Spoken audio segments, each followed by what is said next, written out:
But inside Germany, it was a different story. Here, in utmost secrecy, the hardening up process, building up Hitler's army and his industry. Tell the world we have no raw materials and never let them see what goes on.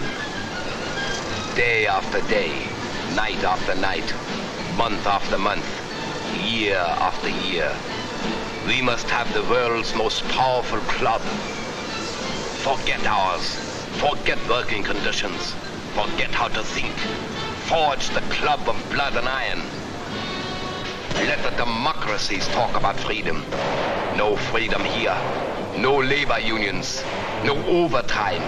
The Führer tells you where to work, when to work, how long to work, how much your work is worth.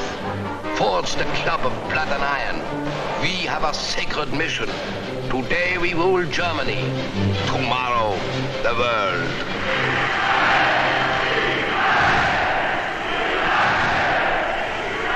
And for those who don't like it, you don't eat. Or you disappear into a concentration camp. Or you get this. And this is the man who gives it to you.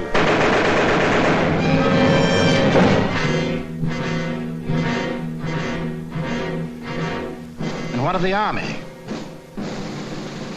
Before Hitler came into power, the German army by treaty was limited to 100,000 men. But treaties to the Germans have always been something to ignore. These 100,000 men were, in reality, 100,000 highly trained officers, the men who lead the Nazi regiments today. But Hitler didn't merely ignore the treaty. He tore it up, and in 1935 ordered national conscription. Simultaneously, he ordered German youth to become air-minded. Toy gliders filled the air. But as the boys grew bigger, so did the gliders.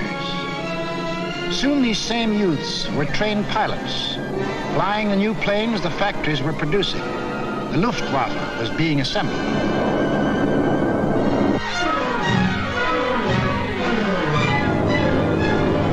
The only thing old about this new army was the goose step.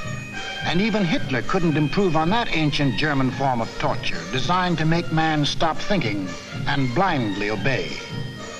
Goose-step them until they become as insensible as weapons.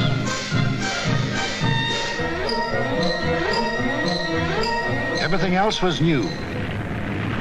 Tanks, motorized equipment, and one of our own inventions, the dive bomber. All this rearmament was strictly illegal, according to the Versailles Treaty. And the next illegal step Hitler took was to march his troops into the Rhineland, a strip of land between Germany and France, demilitarized after the last war as a precaution against future German aggression. But Hitler's plan of eastern conquest demanded a barrier against democratic action in the West. So Hitler remilitarized the Rhineland and began building the formidable Siegfried Line, a chain of forts and defenses 450 miles long and in some places 30 miles wide. Germany had fought one two-front war and didn't want another.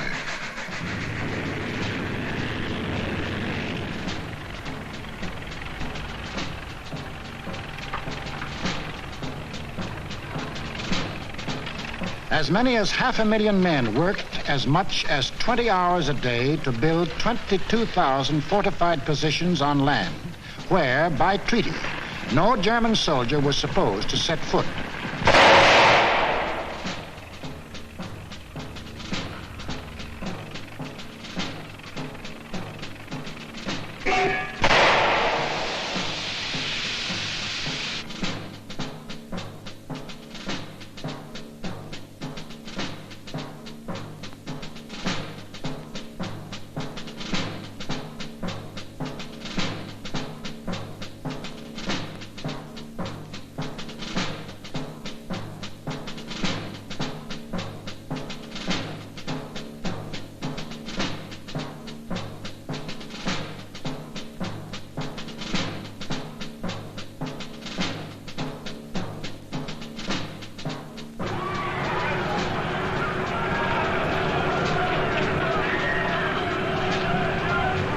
Hitler had his Siegfried Line. He had his equipment. He had his army. Now to unveil the German might and terrorize his intended victims into submission. General staffs all over the world anxiously awaited the report of their military attachés. A would-be peaceful world learned that a vast military power had materialized out of nowhere. A power controlled by one man who tore up treaties as we tear up ticker tape.